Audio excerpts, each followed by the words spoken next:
Good evening, bed crimers. T here with a little bed crime bite. It may be a bed crime bite, but it's very important information.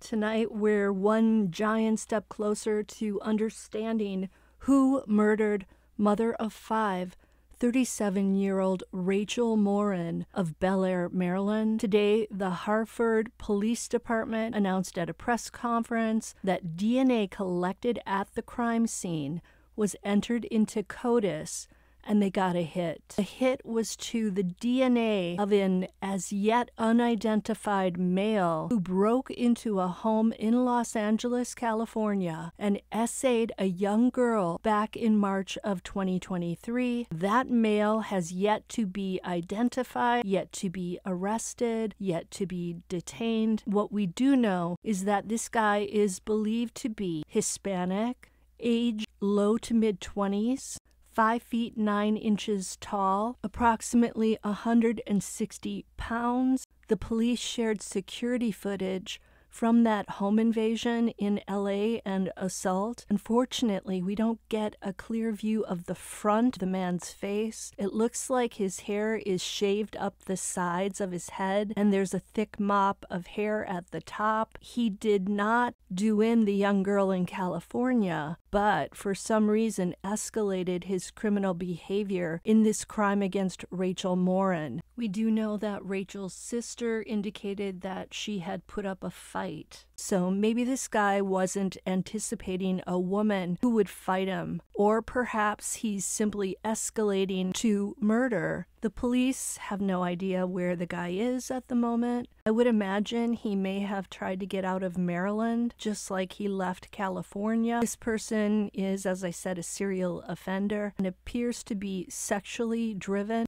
So it sounds like he did not know Rachel Morin and just happened to spot her and perhaps stalk her on that trail. I'm going to play the full press conference for you guys right now. So take a look, and if you know anything or you have any tips to share, there's a phone number and an email that you can contact the local police with. Note that the police did not have their microphone turned on at the beginning of the press conference, so you will see the guy talking, but you're not going to hear anything for a minute or two.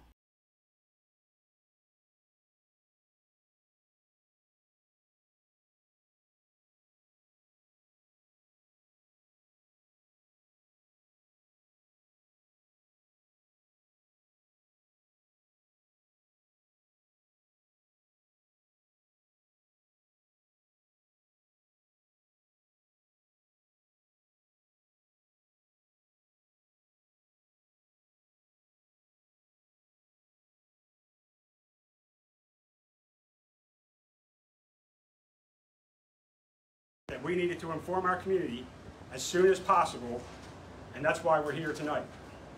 As you know, since Saturday, August 5th, 12 days ago, the Hartford County Sheriff's Office has been working around the clock to get justice for Rachel Morin and hopefully bring peace to her family. Since that first day, over 300 community tips have flooded our inboxes and emails. Her death has grabbed local, state, national, and international headlines, everyone with the same goal: find the killer and bring justice to Rachel. DNA evidence is part of nearly every modern-day investigation, and in Rachel's case, DNA evidence was collected by our Forensic Services Unit.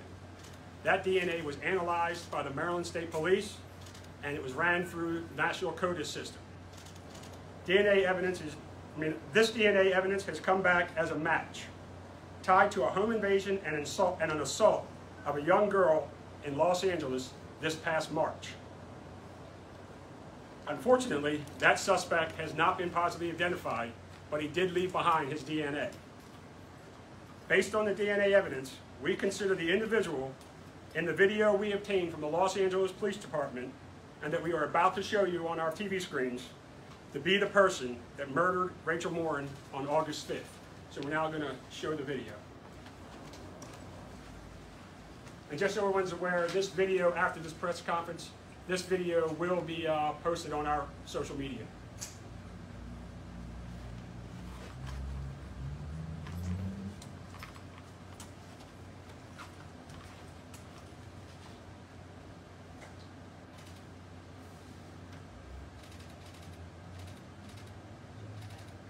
right, you want to play it one more time?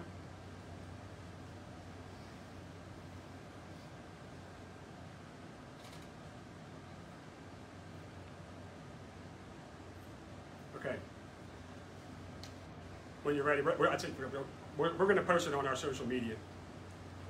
Based on our analysis of this video and witness observations, we believe the suspect to be approximately 5'9", 160 pounds, and of Hispanic descent. If you have any information about this suspect, we are asking you to please call our detectives at our tip line. And the tip line number is 410-836-7788. And we've also established a dedicated tip email address, and that email address is rmtips@hartfordsheriff.org. Again, that's RM, as in Rachel Morin, tips at hartfordsheriff.org. We want to make it clear that we believe the suspect acted alone, and he doesn't represent the entire Hispanic community of Hartford County, who we are now partnering with to identify this suspect. I know I can speak for the sheriff when I say we are immensely proud of this community. Our community will not be defined by this tragedy. Our community is one that will work together to get the job done and bring this suspect to justice. In the meantime, in the light of this new evidence, I urge our citizens to use caution while walking on our trails and throughout our community. Be alert, walk with a friend, don't allow yourself to be distracted by your cell phone or headphones. And finally, if you see something that makes you feel uncomfortable or that you think is suspicious, act on those instincts and call 911. And lastly, we will continue our increased presence on the Mom Pod Trail. And now I'll open it up to questions. Colonel, do you have any other details on what happened in Los Angeles, exactly where, or you know, anything about what this person did there? So when it comes to the details about Los Angeles, that's the information that the Los Angeles Police Department has, and we were just going to refer people to the Los Angeles Police Department to get those details. Only thing I can tell you is an attack on a young girl. Any word about a possible motive? Like, was Rachel missing any money or anything like that? So we are not going to talk about the crime scene at this time because, as I've said in previous interviews, we don't want to talk about the crime scene or what happened at the crime scene, because once we catch this person, we want to make sure we got the right person, and the only people that know what happened at that crime scene when we catch the person is us and that suspect. So we're not giving any details about that. Oh, I'm sorry. No, you're fine. Again, how did you come across, what led you to this particular suspect, this person? So we collected DNA from our crime scene. The Maryland State Police analyzed that DNA for us, ran it through the National CODIS system, and that came back as a match to the crime that occurred in Los Angeles, where they had recovered DNA from this person that you saw in the video. The video that we watched, what did tell us about it? I mean, what Los Angeles Police released it to you, but what is it? Is it at his home? Is it at a scene of a crime? That is at a home, and that is the suspect leaving the home, the scene of the crime there. And that was a home invasion and assault, you said, right? Correct. Of a little girl, is that what you said? A young girl. So I'm going to leave it at a young girl. I don't want to talk about the family there, but it was a young girl in the house that got assaulted. What does this do to the case, Colonel? You have an image now of the person you think is believed to be responsible for this. What does that do for the case? Well, I think now it kind of leads us down the path that we believe this was a person that Rachel probably didn't know. Maybe you could say potentially a random act of violence. And we're hoping that the community now can watch that video, and we also got still pictures that we're going to be putting out, and that somebody can identify him. Have you narrowed it down to a certain area? Do you think he could still be like somewhere on the Mom Pod Trail? Or we don't have any clue where he could be. We don't even know if he's still in Hartford County or in the state of Maryland, because obviously in March he was in California, and then here in August he was here in Maryland. So we don't know if he's still here or not. Do you have any evidence that he was targeting people along that trail, or do you believe this was, completely random? I'd only be speculating. We do not know.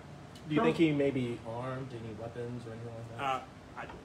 Again, speculation. You described him, Colonel, as 5'9", 160, Hispanic male. Do we have an approximate age, or? Oh yeah, we believe he's in his low to mid 20s. Do you know do you have a date for when the Los Angeles invasion happened? I'm just going to put out that it was in March. The Los Angeles Police Department knows that we're doing this press conference, so if you called them, they would probably be able to give you that information. How rare is this to have a DNA hit from the other side of the country? And can you talk about that whole process and how that worked? I mean, this is the first time I've seen a hit in a case that I've been involved in that was that far away for a DNA hit. So I wouldn't say that it's unheard of, but certainly unusual. But for the record, you don't have his name or No, that's what we're looking for. Like where he lived or anything like that. Is he from LA or? We don't know. Okay. We know nothing more about him other than he was in LA and committed that crime in March, and he was here in August and is the murderer. We believe to be the murderer of Rachel Morin. To follow up on that question, you identified him through DNA evidence through this database. So there's no name associated with No. that? No, there's no name associated because it's just evidence from a crime that was submitted, and his DNA on it, like being arrested and getting DNA. None of that is in the system. However, we are working with, we have called the FBI, and we are working with some of their DNA experts in their crime lab to try to help us further analyze this DNA. Without compromising the investigation, can you tell us, Rachel was found. Correct. And it was determined that it was a homicide. Correct. Was there trauma? Was she beaten? What was the nature of the All homicide? we've said so far, and I think we're going to leave it at that, is that it was a violent attack. What's your message? No to- relationship at all between Rachel and the suspect. Well, again, we just got this information last night. Not that we have been able to determine yet that we don't know of any relationship or that they were known to each other before this incident. So I can't really say, but right now, no. Obviously, you know, this is gonna, well, it already has the community on the edge right now. Absolutely. We have somebody out here who just murdered someone. What's your message to the community? Obviously, people are scared, you know, out here. Yeah, we want our community to be vigilant. Obviously, the Mom Pa Trail has been open since the day after Rachel was discovered. We have a very large amount of deployment on the Mom Pa Trail. We are going to continue that deployment until either this person is caught or we believe he's not in the area anymore. But our plan is to be vigilant for our community. Our community has been just tremendous with the support they give us and trying to figure out what's going on and calling in tips. And we're hoping maybe even people from LA will see this interview and see that this person committed that crime there, and maybe somebody knows him. We believe and we hope that somebody who actually knows this suspect that's in the video will be able to identify him for us. And forgive me if you said this. Are you revealing where the DNA was found? No. Was it under fingernails? No, or we're not. something? We're not going to reveal that. That video was from Los Angeles. That video is from after the assault. Yeah, Or- that is the suspect leaving the assault that occurred in March in Los Angeles. Doorbell cam, right? I mean, Or home security cam. yes. Yeah. All right. Any other questions? All right. Well, thank you very much.